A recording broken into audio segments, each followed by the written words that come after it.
Hello, friend. This is Ryan Hicks of TaughtToProfit.com, and today I want to talk to you about raising your standard and holding yourself to a higher standard. Because I'm a vegan, I get many people who've been raised in traditions and cultural meat eating, and so they'll approach me and they'll say things like, well, it's allowed, and the flood and this and that, and all these excuses that are easily disproven. But one of the things that is interesting is most of them, the vast majority, completely agree that factory farming is evil and it's cruel and all these things, and they don't like it. But the reason they still partake of it and pay people to enact their cruelty on animals is because, well, there's billions of animals being slaughtered in these factory farms. We can't stop all of that. What will happen? We just can't stop it all. So it's basically an argument from futility.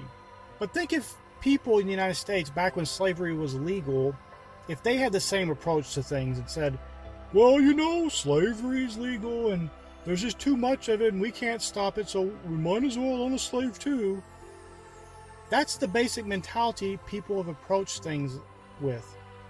This resigned, failure-based mentality of giving up, or something's too difficult, so you might as well just join in with the crowd. But I want to encourage you today to raise your standard, to hold yourself to a higher standard of living than everyone else.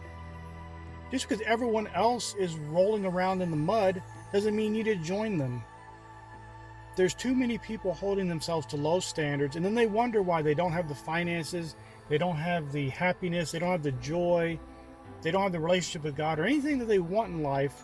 They don't have it because they consistently hold themselves to the lowest standards possible, the bare minimum at best, and many times they hold themselves to standards below even that of the brute beasts. Your approach to things should not be, what can I get away with today? What will God permit me to do that I probably shouldn't do? It should be, what is the highest standard I can hold myself to, and how am I going to live up to that each and every day? Not, what's the lowest standard I can hold myself to and get away with things? What's the lowest standard I can hold myself to and still squeak into heaven? That's not a standard to hold yourself to. Those low standards, that mediocrity, that failure mentality is going to get you nowhere in life. And this is what the world promotes. The world promotes this consistently through its comedies, through its movies. It constantly promotes and reinforces this idea of holding yourself to a low standard. They make humor out of it, they do jokes about it, but in the end, it always constantly gets back to reinforcing that idea of mediocrity, of failure, and of holding yourself to a low standard. And you're not going to find most people around you holding you to a high standard. They don't even hold themselves to a high standard.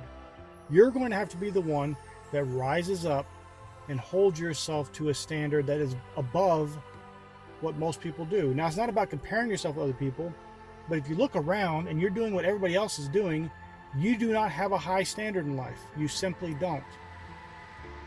And so I want to encourage you today to physically sit down and write, what are things that I could hold myself to a higher standard on? Whatever it may be. Is it your speech? Are you too negative? Is it the time you wake up in the morning? Maybe you wake up too late. You allow yourself too much sleep. You're too much slumber in your daily life.